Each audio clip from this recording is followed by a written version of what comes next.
Harus diakui majunya Anies Baswedan di Pilgub Jakarta bersama PDIP akan jauh lebih seru ketimbang majunya Ahok.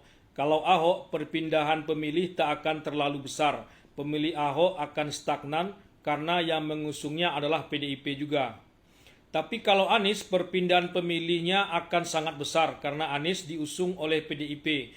Pemilih Anies selama ini boleh dibilang justru anti PDIP. Sebaliknya, pemilih PDIP atau Ahok adalah anti Anies. Makanya serunya di situ. Sesuai survei indikator politik Burhanuddin Muhtadi, pemilih PDIP yang memilih Anies itu hanya 7% saja. Begitu sebaliknya. Nah, kalau Anies PDIP bersatu, bisakah masing-masing pemilih itu bermigrasi sehingga positif bagi keduanya? Tentunya tak mudah, tapi itulah tantangannya.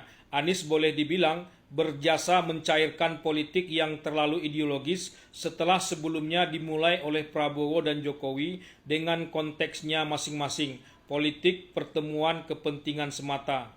Tantangan pertama kali kalau Anies akhirnya diusung PDIP, siapa lagi kalau bukan datang dari Ahok. Ahok pasti tak akan menerima setelah semua yang dilaluinya. Akan berat bagi Ahok. Ahok tak berkicau saja, itu sudah aman. Apalagi turun tangan meyakinkan pemilihnya untuk memilih Anies. Kehadiran Anies di markas PDIP Jakarta tak ubahnya seperti kehadiran Anies di markas FPI dulunya. Sama-sama dielulukan. Masanya pasti sulit ketemu, tapi Anies bisa beradaptasi dengan mudah. Anies memang politisi hebat, lihai, meski tanpa partai. Baru kemarin Megawati terlihat menyinyirin Anies seolah akan sulit mengusung Anies. Besoknya Anies langsung mendatangi markas PDIP Jakarta. Anies tak langsung menemui Megawati, tapi memulai merangkak dari bawah.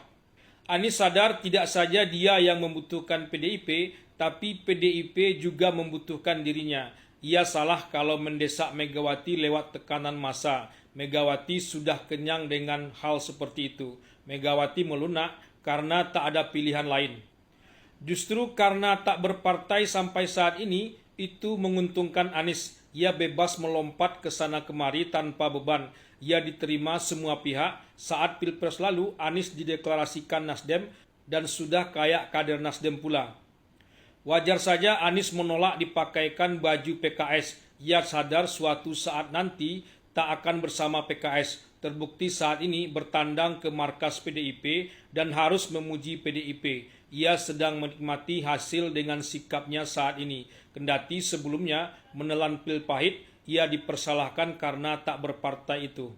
Tapi ini mungkin akan menjadi lompatan terakhir Anies Baswedan. Kemana lagi akan melompat kalau jadi dengan Megawati ini? Ke SBY sudah, ke Jokowi juga sudah, ke Prabowo sudah juga. Belum lama ini ke Surya Paloh. Tempat melompat itu sendiri yang sudah habis. Maka pilihan Anies kalau nanti maju Pilgub Jakarta hanya satu, yakni menang. Kalau kalah, mungkin Anies akan selesai secara politik. Tapi orang politik sudah biasa mati berkali-kali dan Anies sepertinya tahu dengan itu.